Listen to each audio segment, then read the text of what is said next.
ఇంకా దాదాపు మధ్యలో నేను ఒకసారి ఒక రోజుకో 2 రోజులకో వస్తానేమో. ఏప్రిల్ 10 వరకు ఇంచుమించు కేరళలో ఉంటా. నర్సాపురం బైపాస్ ఏదైతే 216లో హైవేలో నర్సాపురం బైపాస్ ఒక పార్ట్ మీ అందరికీ కూడా తెలుసు. 216లో హైవేకి నర్సాపురం బైపాస్ పూర్తవుతేనే కానీ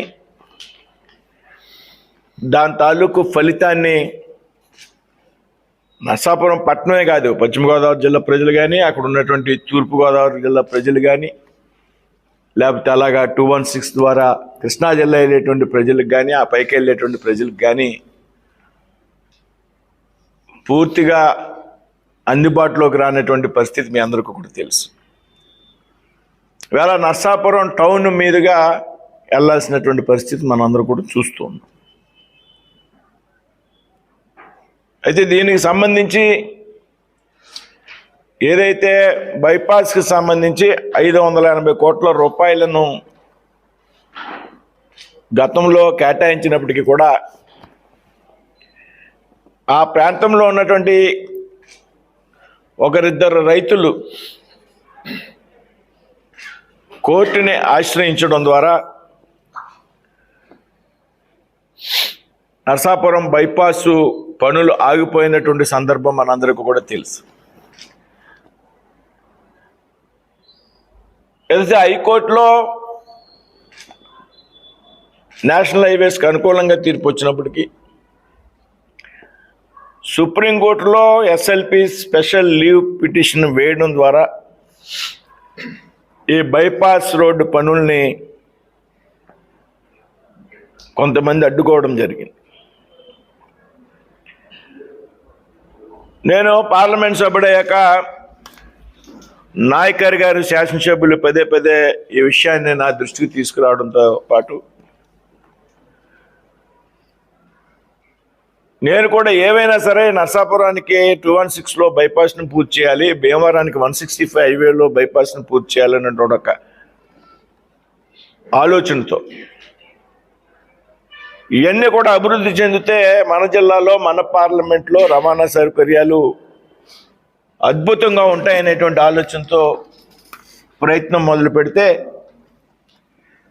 నేను నేషనల్ హైవేస్ అధికారులతో కూర్చొని మాట్లాడితే అసలు కోర్టులో ఏం జరుగుతుందనే విషయం నేను లోతుగా వెళ్ళి పరిశీలిస్తే దాదాపు 2 సంవత్సరాలుగా ఏదైతే ఈ కోర్టులో కేసు దాఖలు చేయబడిందో 2 సంవత్సరాలుగా హీరింగ్కే రాలేదు.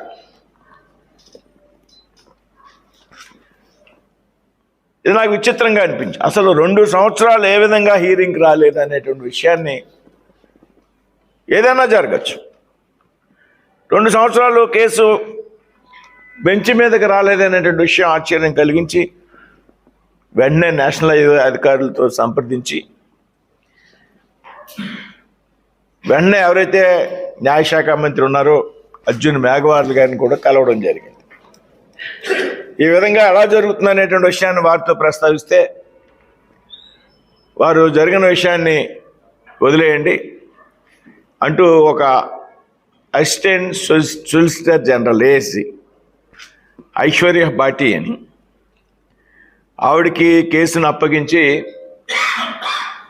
త్వరితగతిన ఈ కేసుని పరిష్కరించాలని సూచించడంతో మన సెప్టెంబర్లో దీని కదలిక ప్రారంభం. సెప్టెంబర్లో వాయిదా తీసుకున్నాక మళ్ళీ డిసెంబర్లో ఒక వాయిదా తీసుకున్నాక ఇది 3వ వాయిదా. ఏదైతే ఏఎస్జీ గారు ఉన్నారో ఐశ్వర్య భాటి పదే పదే విషయాన్ని లోతుగా తెలుసుకోవడం ద్వారా నేషనల్ హైవే అధికారులతో వర్చువల్ మీటింగ్స్ని తీసుకోవడం ద్వారా దీని మీద పూర్తిగా అవగాహన పెంచుకుని నిన్న జరిగినటువంటి వాయిదాలో ఏదైతే పిటిషనర్ దాఖలు చేసినటువంటి అంశం ఏదైతే ఉన్నదో దాన్ని తోసిపుచ్చుతూ నేషనల్ హైవేకి అనుకూలంగా తీర్పునివ్వడం జరిగింది. నర్సాపురం ప్రాంత ప్రజల యొక్క చిరకాల వాంఛ కోరిక ఏదైతే దాదాపు 22.17 అంటే 22 కిలోమీటర్లు బైపాస్ ఇది. ఇందులో ఒక 14.5 కిలోమీటర్లు కోనసీమ జిల్లాలో ఉంటుంది, ఒక 7.5 కిలోమీటర్లు పశ్చిమ గోదావరి జిల్లాలో ఉంటుంది.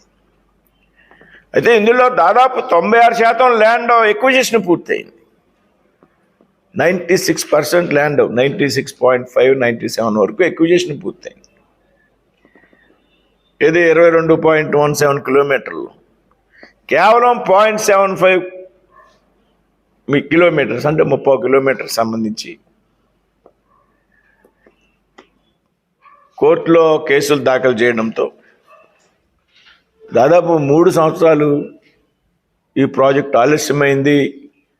మన ప్రాంతంలో ప్రజలు కూడా పెద్ద ఎత్తున ఇబ్బంది పడడం జరిగింది. కాబట్టి ఇప్పుడు ఎప్పుడు నరసాపురం పోయినా నాయకర్ గారు కూడా ఢిల్లీ వచ్చారు గతంలో.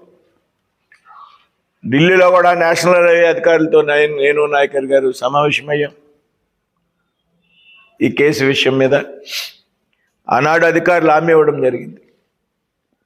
నేను మీ అందరూ కూడా చెప్తున్నా, మీడియా మిత్రులు కూడా, నేను గతంలో ఒక 2 నెలల క్రితం 3 నెలల క్రితం ఇదే ప్రెస్ మీట్లో చెప్పాను. ప్రెస్ మీట్లో చెప్పా,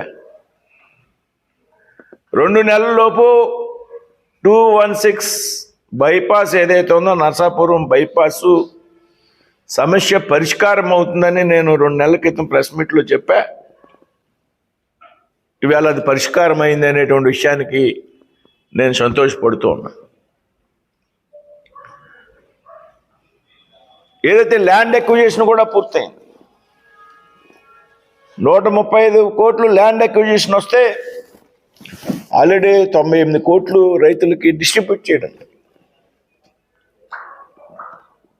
ఆ మధ్యకాలంలో కూడా నాయకర్ గారు నేను నరసాపురంలో ఉంటే లక్ష్మీనరసింహ నుంచి కొంతమంది రైతులు వచ్చి మాకు ఇంకా డబ్బులు రాలేదండి అంటే, ఆ రోజు కార్యక్రమంలో కొంతమందికి పెండింగ్ ఉందంటే అక్కడనే నేషనల్ హైవే అధికారులతో మాట్లాడితే ఆ రైతులు కూడా నష్టపరిహారాన్ని నేషనల్ హైవే అధికారులు వెంటనే అందజేయడం జరిగింది.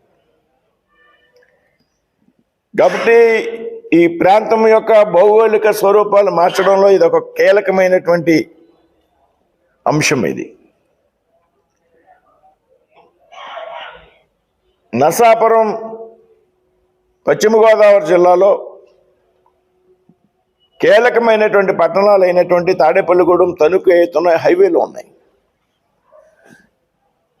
ఈ 2 చాలా ముఖ్యమైనటువంటి పట్టణాలు అయినప్పటికీ కూడా లూప్ లైన్ ఉన్నటువంటి కారణంగా కొన్ని సాంకేతిక టెక్నికల్ ఇష్యూస్ కారణంగా, ఇటువంటి ఇష్యూస్ కారణంగా, ఏదైతే కోర్టు కేసుల కారణంగా అటు నరసాపురం బైపాస్ కానీ, గత 12-13 సంవత్సరాలుగా భీమవరంలో ఉన్నటువంటి బైపాస్ కానీ కోర్టు కేసుల కారణంగా నిలిచిపోయినటువంటి సంగతి మీ అందరికీ కూడా తెలుసు. ఇవాళ రాబోయేటువంటి రోజుల్లో ఈ జిల్లాలో రవాణా సౌకర్యాలు అద్భుతంగా అందుబాటులోకి రాబోతూ ఉన్నాయనేటువంటి విషయాన్ని ఈ సందర్భంగా చెప్తాం. ఏ విధంగా అంటే మీ అందరికీ తెలుసు, ఇవాళ 216లో నరసాపురం బైపాస్ ఇది పూర్తవుతుంది. ఏదైతే 165 ఏదైతే ఉందో దిగమరి నుంచి ఆకివీడు వరకు వెళ్ళేటువంటి 165 కూడా త్వరలో పనులు ప్రారంభించడానికి సిద్ధంగా ఉంది.